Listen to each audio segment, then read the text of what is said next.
Welcome to Biography Break, where each week you are introduced to a new picture biography of a person you should know, read by somebody you do know. This week's biography is The Book Rescuer: How a Mensch from Massachusetts Saved Yiddish Literature for Generations to Come, by Sue Macy, and read by me, Ms. Citrin. This week's bio break is The Book Rescuer: How a Mensch from Massachusetts Saved Yiddish Literature for Generations to Come. It is the story of Aaron Lansky. It's written by Sue Macy and illustrated by Stacy Innerist.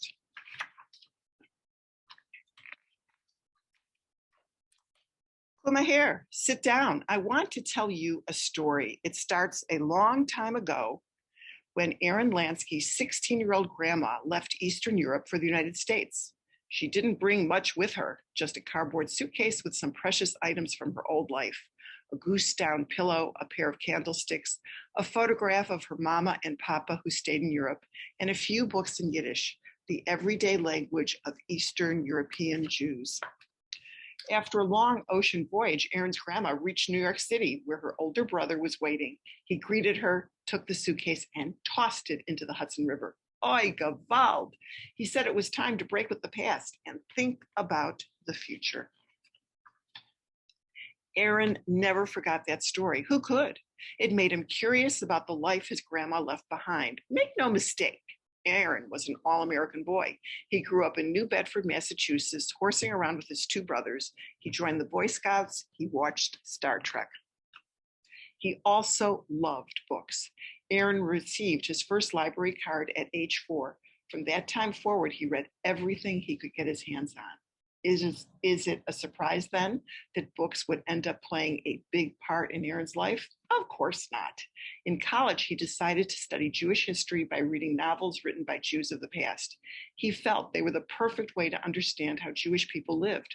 But so many of the books Aaron wanted to read were written in Yiddish. So first he had to learn the language.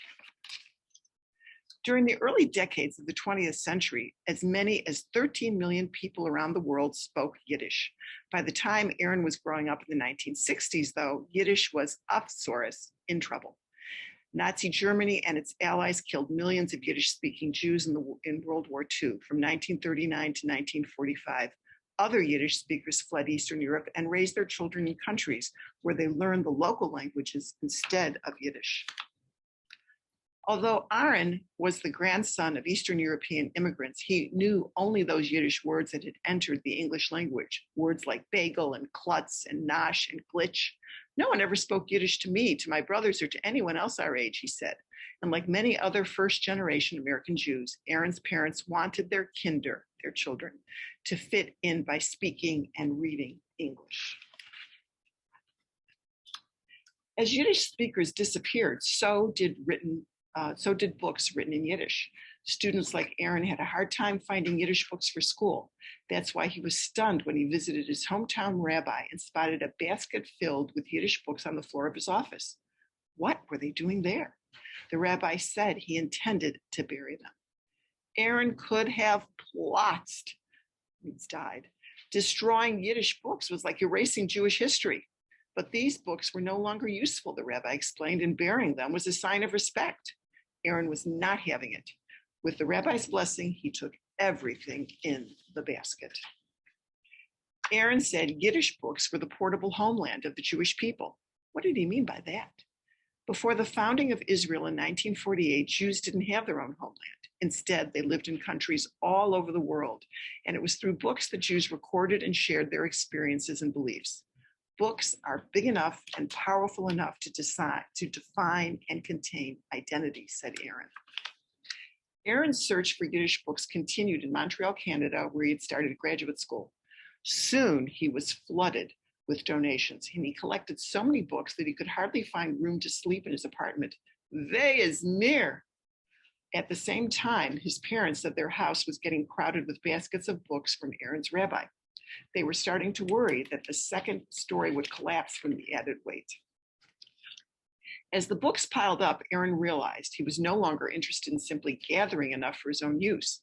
Now he wanted to save as many Yiddish books as possible. So what did he do? I'll tell you. He took time off from graduate school and hauled his entire library back to Massachusetts. Then he went to see the leaders of the biggest Jewish organizations in the country. If we don't save these books now, they'll be lost forever, Aaron told them. But the leaders shook their heads. They said Yiddish was a language whose time had passed. Fortunately, Aaron wouldn't take no for an answer. He rented space in an old factory building and founded the Yiddish Book Center, dedicated to collecting unwanted Yiddish books. After a reporter from the Boston Globe wrote an article about the center, boxes of books started to arrive. So did frantic phone calls. One particular call came at midnight from a friend of Aaron's in New York City. She had found a dumpster full of Yiddish books, she said, and it was scheduled to be hauled off to the trash heap later that day. What's more, the weather forecasters were predicting rain. It was snowing in Massachusetts that night and the roads were icy, but Aaron rushed to the railway station and caught the 2 a.m. train to New York. As the sun rose and the rain fell, Aaron and a group of friends rummaged the giant garbage container. It was filled with thousands of books emptied out of a nearby building that had once housed a Yiddish organization. Aaron and his buddies managed to get close to 5,000 of them into a rented truck, which he drove all the way home. Aaron also set out on less hazardous trips to collect books offered up by older Jews. He drove to houses and apartments in New York, New Jersey, Pennsylvania, and beyond. The people he visited called him a young man, and plied him with food as they shared their stories. Over tea and cake and Lux and Kugel, they told Aaron about their jobs, their families, their communities. Most of all, they told him about their books. These men and women handed Aaron one book at a time, their eyes filling with tears as they recounted when they bought it and what it meant to them. We didn't eat much, one woman told Aaron, but we always bought a book. It was a necessity of life. Aaron felt their sadness in having no family members who could read their prized possessions, and he saw their relief once they realized they could trust him to keep their books safe. When Aaron founded the Yiddish Book Center in 1980, experts believed there might be only 70,000 Yiddish books left in the world. He collected that many in 6 months and kept going. And wouldn't you know it, people started paying attention. In 1989, Aaron won an award known as the MacArthur Genius Grant, given to people who make a difference in the world. The MacArthur Foundation praised Aaron for giving Yiddish culture new life and introducing it to new generations. Aaron's accomplishments certainly would have made his grandma Kvel, means very proud. Although the suitcase she brought to New York City is long gone, Aaron kept her story alive by saving 1.5 million Yiddish books. But the books just don't sit around collecting dust. Aaron shares them with schools and libraries and uses them in programs about Yiddish literature. Between their covers, he said, the voices of my grandmother's world can still be heard. And here is a photograph of Aaron Lansky in 1982 at the Yiddish Book Center's earlier location. And here he is in 2011 at the Yiddish Book Center, which you can go and visit in Massachusetts today. I hope you enjoyed the Book Rescuer and all of the books that we shared this year. Have a wonderful summer, everyone.